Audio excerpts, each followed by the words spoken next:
आप इस बात को सोच के देखो कि पाकिस्तान से एक आदमी भारत आएगा, परिवार लेके रहेगा कहां? उसमें भी यह था कि एक घर में मान लो 7 लोग हैं, 4 पुरुष और 3 महिलाएं हैं। जब यहां पहुंचे तो 2 पुरुष और 1 महिला ही पहुंच पाए, बाकी सब मार दिए गए बीच में। या तो मार दिए गए या महिलाओं ने और लड़कियों ने तो कुओं में कूद गई थी। 30 जनवरी 1948 की बात है। कब की बात है? गांधी जी का मर्डर हो जाता है, गांधी जी का असैसिनेशन हुआ, गांधी जी की हत्या हो गई। हत्यारा हाथों हाथ पकड़ लिया गया नाथूराम गोडसे। नाथूराम गोडसे के पास पिस्टल मिली, पिस्टल पे लिखा था मेड इन अलवर। क्या लिखा था? तो भारत सरकार अलवर वालों के पास में एक ये रिश्ता, भाई साहब अपने पता चला कि आज सारी की सारी रियासतें किसमें मिल गई? भारत। देश आजाद हो गया। अपने वालों ने कहा हाँ भाई लोग बताओ, मेवाड़, जयपुर, जोधपुर, बीकानेर ने कहा हमें राज्य बनाओ, बाकियों ने कहा हमें किसी में मिलाओ। भारत सरकार ने कहा इतने साल तक जब तुम लोगों ने राज देख लिया था, खुद ने किया ही था, थोड़े दिन और कर लो। तुम भारत में शामिल हो गए, लेकिन राजाओं के पास अभी तक भी पावर थी। राजाओं कहा गया तुम अपने अपने इलाके देखो, क्योंकि भारत सरकार खुद फंसी हुई थी। भारत सरकार पहले तो इस बात में फंसी हुई है कि भारत के कुछ लोगों को पाकिस्तान जाना है और पाकिस्तान के कुछ लोगों को भारत, वो ट्रांसफर। दुनिया के इतिहास का आज दिन तक का सबसे बड़ा माइग्रेशन है वो, जब इतनी बड़ी संख्या में लोग एक देश से दूसरे देश और दूसरे देश से पहले वाले देश के अंदर एक्सचेंज हुए होंगे। इतनी बड़ी संख्या में कभी भी एक्सचेंज ही। आप इस बात को सोच के देखो कि पाकिस्तान से एक आदमी भारत आएगा, परिवार लेके रहेगा कहां? क्या क्या जगह होगी उसके रहने की जगह क्या होगी? अच्छा, बेसिकली भारत में बंटवारे 2 राज्यों के हुए। भारत में एक बंटवारा हुआ पंजाब, एक बंटवारा हुआ बंगाल। किस किस के हुए? आधा पंजाब पाकिस्तान का, आधा पंजाब भारत का। आधा बंगाल पाकिस्तान का, आधा बंगाल भारत का। यही तो है। और आजकल अपने पाकिस्तान वाले बंगाल को बोलते हैं बांग्लादेश। पाकिस्तान वाला बंगाल अलग हो गया और उसने अपना देश कौन सा बना लिया। और जब तक नहीं हुआ था तब तक तो पोजीशन यही थी। इधर वालों को बहुत जल्दी पता चल गया था चेंज करेंगे। बंगाल वालों को यह पता था कि बंटेंगे और उधर से हिंदू इधर आएंगे, इधर से मुसलमान उधर जाएंगे, इसलिए पहले ही चेंज होने लग गए थे। आजादी से पहले ही वो प्रक्रिया वहां पर शुरू हो गई थी।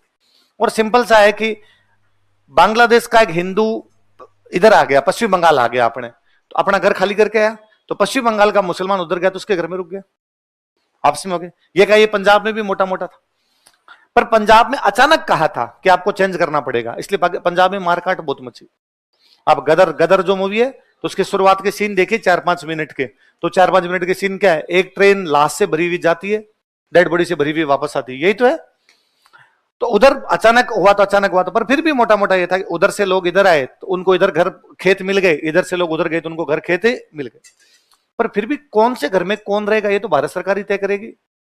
आगे सीधे सीधे तो कहां बैठोगे, पर फिर भी पंजाब में मोटा मोटा यूं लोगों को बिठाया गया कि इधर किसको बैठना है। एक राज्य के साथ बहुत बुरा किया, जिसका हम नाम भी नहीं लेते, याद भी नहीं करते कि उसके साथ हमने क्या किया। सिंध। कौन सा राज्य?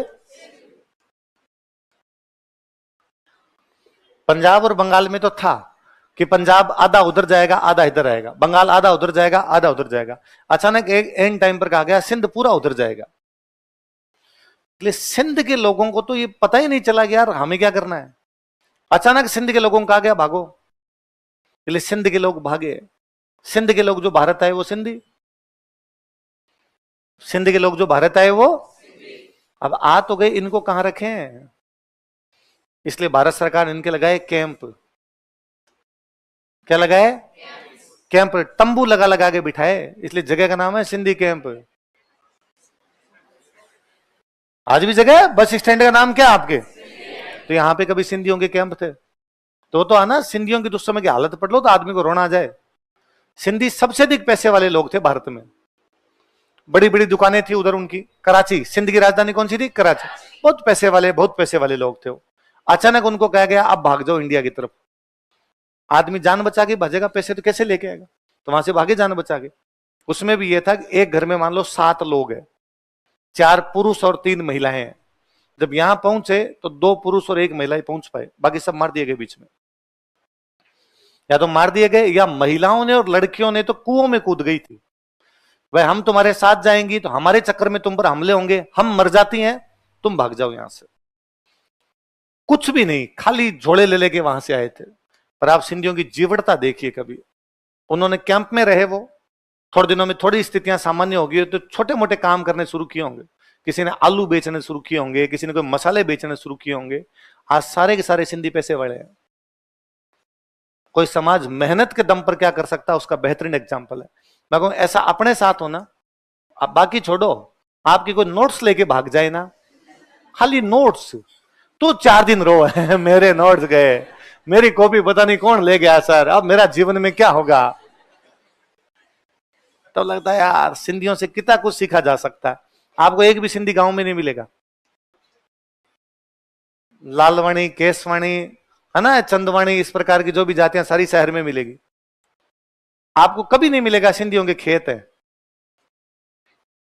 अपने यूं बाकी बैठे बैठे कह सकते हैं हमारे इतने बीघा जमीन है, कोई कहते भाई साहब मेरे तो 2 मुरबे हैं, कोई कहते हमारे तो इतने बीघा है, हमारे तो 15 कुएं हैं। सिंधी नहीं कहेंगे, सबकी दुकानें हैं। मैंने सिंधियों का यह भी कभी नहीं सुना कि उन्होंने कहा कि हमें आरक्षण दो, कि हमें सरकारी नौकरी करनी है। फॉर्म ही नहीं भरते। क्या करना है सरकारी नौकरी, अपने करेंगे बिजनेस और बाकी जो लोग उनको नौकरी पे रखेंगे। जिन लोगों के विजन बड़े होते हैं ना, उन्होंने जीवन में कुछ बड़े किए हैं। हमने हमारे विजन ही उतने बना लिए कि जैसे तैसे करके एक सरकारी नौकरी मिले, एक अदद सरकारी नौकरी। वो सोचना हम आईएएस से शुरू करते हैं, फिर जो स्लोपरी स्लीपिंग है हमारे, जो नीचे गिरना लगते हैं बाद में, हम खुद भी नहीं सोच पाते कहां तक आ गए हम। तो सिंधियों के साथ बड़ा अजीब क्या, ये कहीं आप दिल्ली जाइए, दिल्ली में जहां पे कोचिंग, जैसे अपने कोचिंग वाले इलाका क्या है, ये गोपालपुरा। दिल्ली में कोचिंग वाले इलाके का नाम है मुखर्जी नगर। क्या नाम है, क्यों उसका नाम मुखर्जी नगर? एक नेता हुए थे श्यामा प्रसाद मुखर्जी। कौन हुए थे? उनके नाम पे वो मुखर्जी नगर है। पर श्यामा प्रसाद मुखर्जी के नाम पर क्यों उसका मुखर्जी नगर? क्योंकि श्यामा प्रसाद मुखर्जी ने वहां आंदोलन चलाया था कि वहां जो कैंप में बैठे लोग हैं इनको घर दो। वहां पर भी दिल्ली से जो लोग आए थे उनके कैंप लगाए गए थे। इसलिए आज भी आप मुखर्जी नगर जाओगे ना, तो सबसे पास में जो मेट्रो स्टेशन पड़ता है वो है जीटीबी, गुरु तेग बहादुर मेट्रो स्टेशन। कौन सा है? आप Guru Tegh Bahadur metro station, GTB metro station से बाहर आइए, वहां वो रिक्शे वाले खड़े रहते हैं, ई रिक्शे वाले खड़े रहते हैं। वो जोर जोर से बोलेंगे 5 रुपए 5 रुपए, कैंप कैंप कैंप, 5 रुपए कैंप कैंप। इसका मतलब मुखर्जी नगर जा रहे हैं। वो नहीं बोल रहे थे हम मुखर्जी नगर जा रहे हैं। आज भी उनकी जबान पे क्या है, क्योंकि कुछ किसी टाइम में वहां कैंप भी थे। जो उधर दिल्ली से लोग आए थे उनके कैंप थे। उन कैंप के लोगों के लिए, उन शरणार्थियों के लिए मुखर्जी ने आंदोलन किए। इसलिए उसकी जगह का नाम पर जब शहर वो बसा कॉलोनी बसी तो उसका नाम ही क्या हो गया, मुखर्जी नगर हो गया। तो अब भारत सरकार के सामने एक प्रॉब्लम तो यह है कि इधर से लोग उधर जाएंगे, उधर से लोग इधर आएंगे, तो इनका क्या करना है। दूसरी प्रॉब्लम दंगे। दूसरी प्रॉब्लम क्या थी? मुस्लिम लीग ने दंगे शुरू कर दिए थे कलकत्ता में। कहां पे कर दिए थे?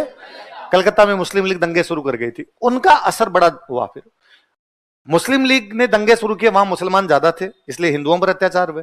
पर जैसे आगे बढ़े, जहां हिंदू ज्यादा थे वहां मुसलमानों को मारा। फिर जहां पर हिंदू ज्यादा वहां मुसलमान, जहां मुसलमान ज्यादा वहां हिंदू, तो सीरीज बन गई। सब जगह इस प्रकार की घटनाएं हुई, सारी की सारी जगह। अपने आगरा की तरफ से खूब सारे जो मुसलमान थे वो पाकिस्तान जा रहे थे। किधर से?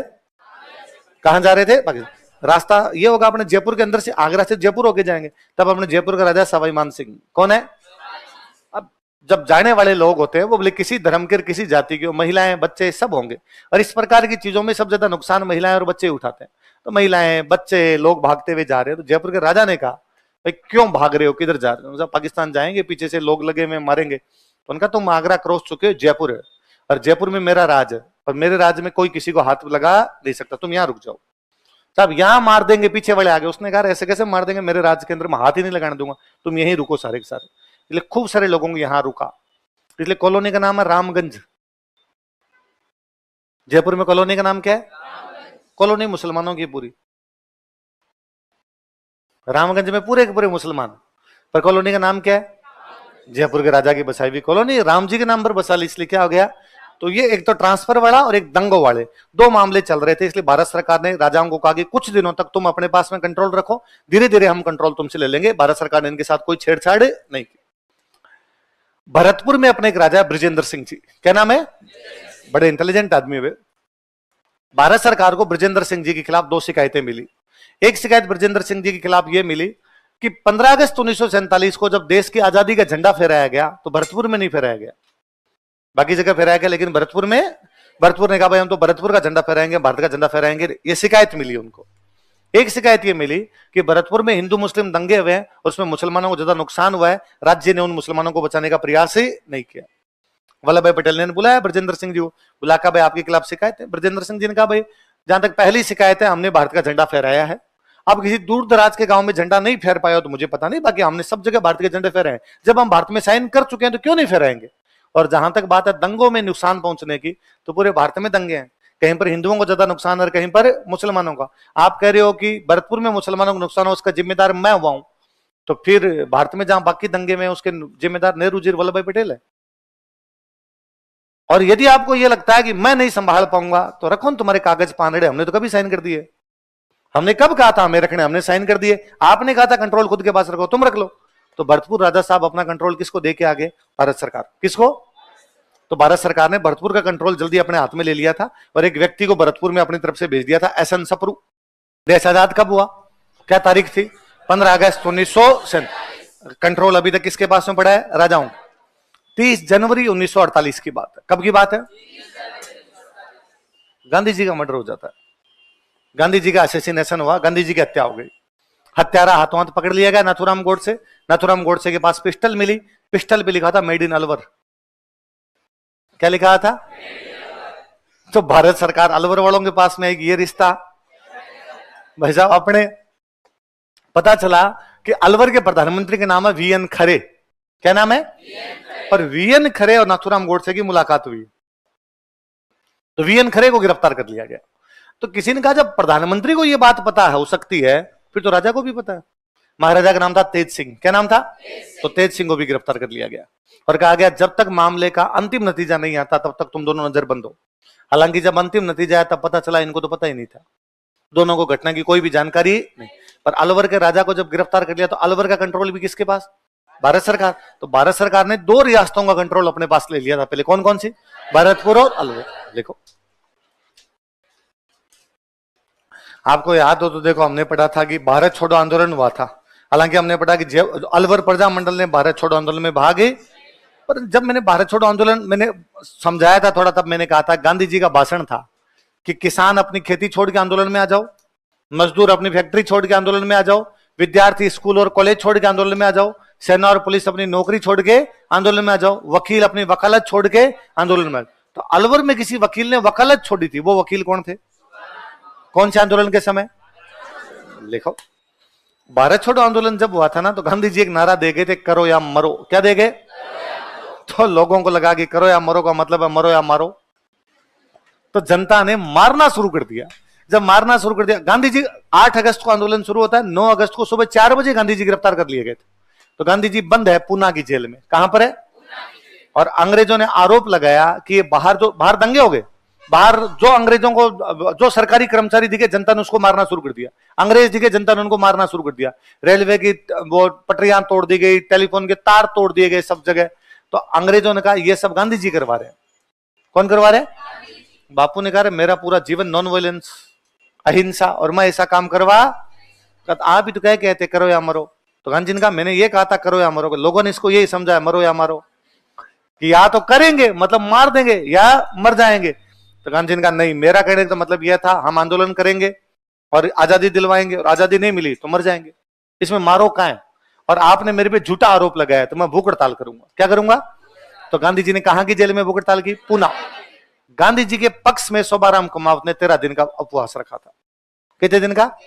इन्होंने अपने यहां पे अलवर में 13 दिन भूख हड़ताल कर ली थी। लिखो